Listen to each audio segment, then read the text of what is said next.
Hace varios días, el Instituto Nacional de Estadística y Censos, INEC, difundió las últimas cifras relacionadas a la pobreza extrema y desempleo en nuestro país. Pero, ¿podemos confiar en esos datos oficiales? ¿El gobierno nos está diciendo la verdad? ¿Qué soluciones tenemos para enfrentar la crisis económica? Hola, soy Mauro Cabezón Andino y hoy vamos a echarle cabeza a este asunto.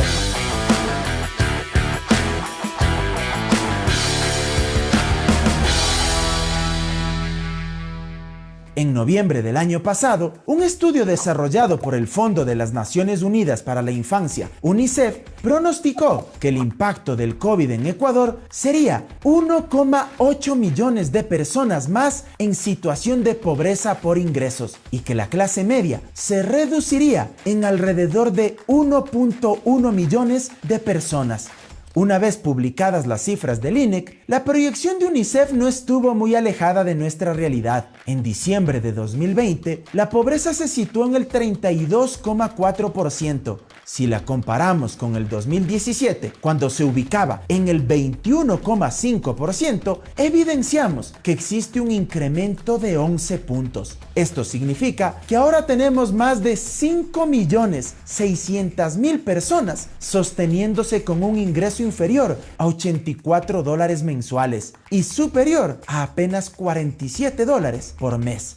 Respecto de la pobreza extrema, la situación no dejó de ser menos dramática. En diciembre del 2020 se ubicó en el 14,9%, cifra que duplica el 7,9% de diciembre del 2017. Esto representa, al día de hoy, más de 2,5 millones de personas subsistiendo con menos de $47 mensuales.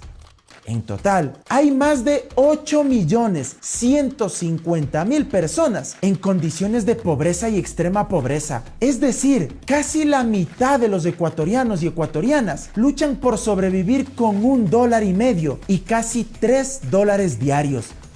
Sin duda, los indicadores demuestran una precarización exponencial de la vida de millones de ecuatorianos y los niveles de desigualdad son similares a los de diciembre de 2010. Eso refleja un retroceso abismal de una década. Pero la pobreza no solo se mide sobre la base de los ingresos, también existe la pobreza multidimensional, cuando los hogares sufren de privaciones en educación, trabajo y seguridad social, en salud, agua, alimentación o en vivienda y ambiente sano. El estudio de UNICEF al que hice referencia calculó que 3,1 millones de niños, niñas y adolescentes caerían en pobreza multidimensional al finalizar el año 2020. Dicho contexto se veía amplificado por la pandemia del COVID-19. Entre las causas del problema encontrábamos la reducción del empleo y de los ingresos familiares, aumento del trabajo infantil y deserción del sistema educativo. UNICEF sugirió que Ecuador debería destinar una inversión del 2,4% del Producto Interno Bruto, es decir, algo más de $2.500 millones para enfrentar los efectos de la crisis sanitaria.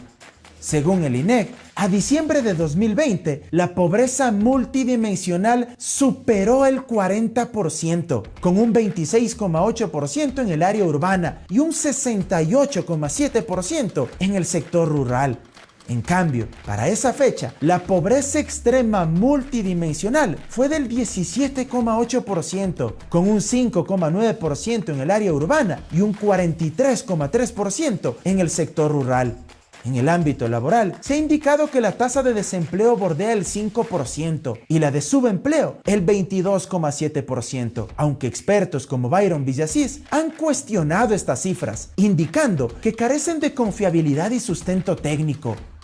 ¿Qué hacer para enfrentar la crisis? Aunque la palabra hoy en día sea casi como proferir un insulto, la respuesta es política. Solo esa herramienta, bien entendida y concebida, podrá mejorar la calidad de vida de la gente y procesar nuestros conflictos sociales en democracia. Justamente es la política económica, aquella que deciden nuestros gobernantes, la que disminuye o perpetúa la pobreza. En Desalineados, publicamos hace algunas semanas un documento del Colegio de Economistas de Pichincha, en el que proponen varias medidas que van más allá del dogma impuesto por el FMI para reactivar el empleo y la productividad. 1. Evitar la reducción presupuestaria en salud y educación. 2. Priorizar las compras públicas para las empresas ecuatorianas, especialmente pymes y organizaciones de la economía popular y solidaria. 3. Generar un pacto productivo financiero para racionalizar los costos bancarios. 4. Reformar el Código del Trabajo, pero evitando el extremo del pago por horas y fundamentándose en el concepto de trabajo decente de la OIT. 5. Reformar nuestro sistema tributario, reduciendo la imposición al sector empresarial, pero compensándolo con una tributación progresiva sobre el patrimonio neto de las personas. 6. Políticas de protección social que incorporen servicios de Internet masivo. 7. Nuevas inversiones en economía verde e infraestructuras para contrarrestar el cambio climático. 8. Luchar contra la corrupción, no solo mediante reformas legales, sino institucionales y educativas. Del nefasto gobierno de Lenín Moreno no podemos esperar nada, tan solo que no hundan más al pueblo ecuatoriano, que cumplan con las vacunas ofrecidas y que no sigan rifándose la privatización de los sectores estratégicos. Por supuesto, el futuro no solo dependerá del nuevo régimen, sino también de nosotros como ciudadanos. En medio de la peor crisis de nuestra historia, necesitaremos mucha empatía y sensibilidad con la realidad del otro. Si no forjamos un camino de unidad, solidaridad y justicia social, corremos el gravísimo riesgo de destruirnos por completo. Si las medidas económicas que se adopten profundizan la desigualdad, mucho me temo que nuestro tejido social terminará por romperse. Si el actual gobierno, sus aliados políticos de derecha o el próximo mandatario insisten en implementar políticas neoliberales, más temprano que tarde volveremos a vivir un estallido similar al de octubre de 2019.